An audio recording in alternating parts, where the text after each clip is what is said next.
Ghostly Greens, we're hot at your boy Proof. We're doing Stephen King's Carrie. I've tried to shoot this twice now. Once I had really bad indigestion, and the other time I said some stuff I shouldn't have said. That was super spoilery. But Carrie is about a girl named Carrie White who is bullied at school, has a really religious mother, so religious that she doesn't tell her about her body. And then an event occurs in her life that all women go through. I don't want to repeat it because it's disgusting, and me being a man, I don't deal with the problem that she goes through, and they handle it very poorly. And that's how the story starts. And then the story basically becomes how Carrie starts to develop as a woman, while also Carrie develops as a psychic. Carrie does have psychic powers, which is cool. I have told many people that to me this reads as though if Jean Grey from the X-Men didn't meet Xavier, this could have been Jean Grey. I don't know if Jean Grey's mother was religious. I'm more of a DC guy, but this could be an X-Men story if done just a little bit different. It's the first Stephen King book published in the mid-70s. This is not this version, of course. It's a mass market paperback. My Stephen King collection's a hodgepodge of everything. I really enjoyed the writing in this. The Couch Miss Dresden, I can't pronounce names, so I'm sorry about that. And Carrie White and Carrie White's mom, I thought were really good fleshed out characters. I thought those characters were done well. As long with her friend Sue, I thought was a little cardboard cutout-y at times, but not as bad. So, characters, I can say that there's decent, I mean, it's only a 200 and something page book, so you'll go through it. I read this in one sitting, more or less.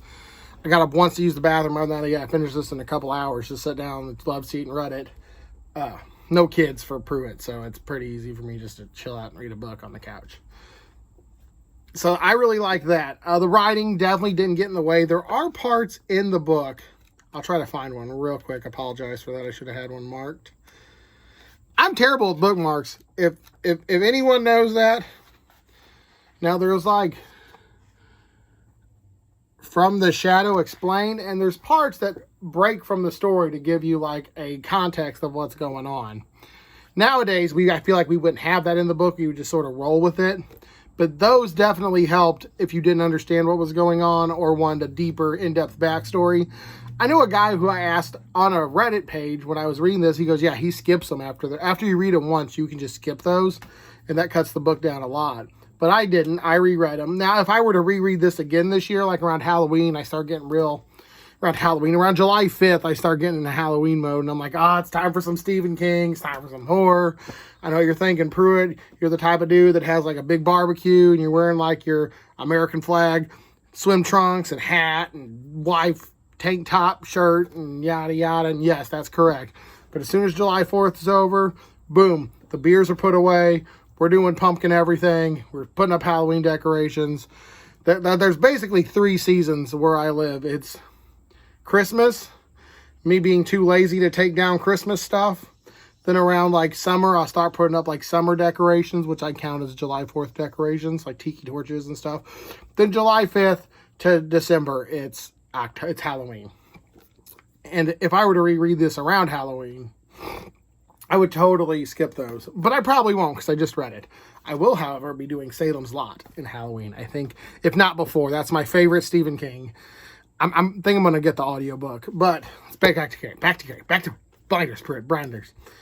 The characters, I said, were good. The story was pretty much cookie cutter.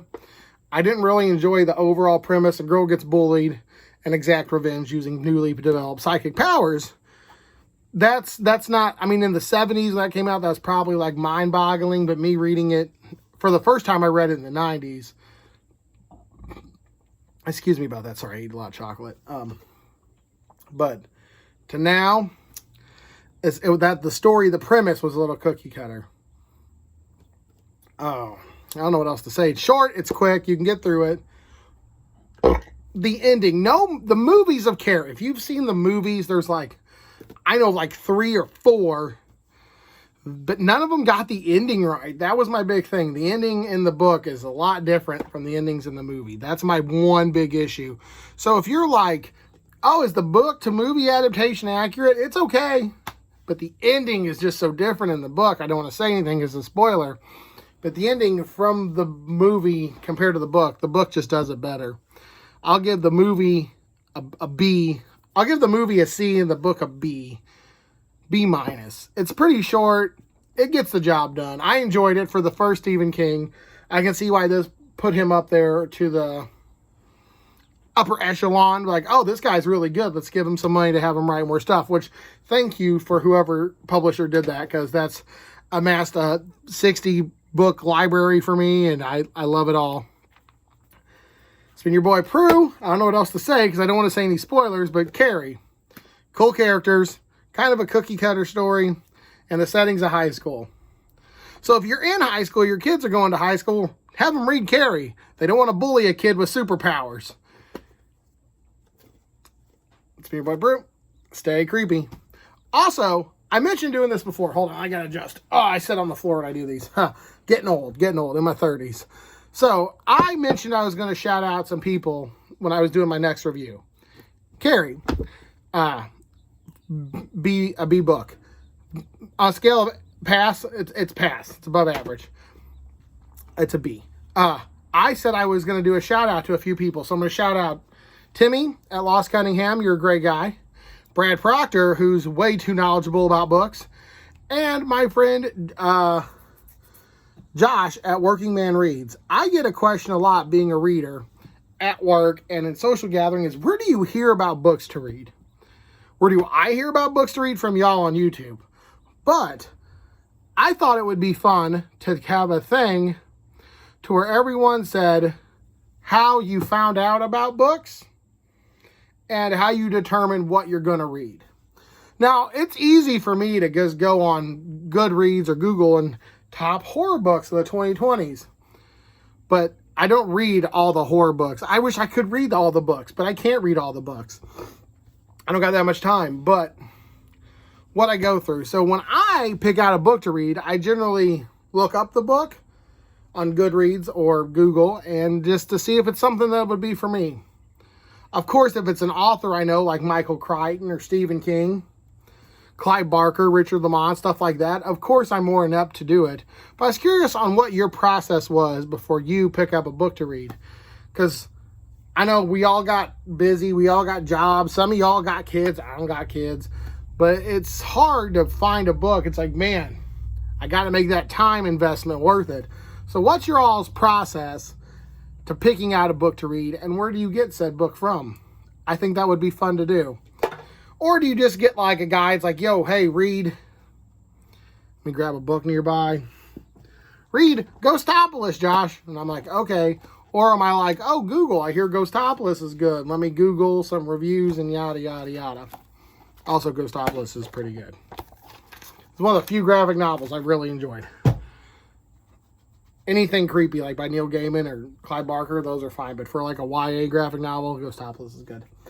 But I would like to call y'all out. Where do y'all get how do y'all go through your process of picking out what book to read next? That's something I would like to know. And my couple dozen subscribers may be interested too. Also, it may be nice just to hear about a new way to hear about books to read. It's been your boy Prue. Stay creepy.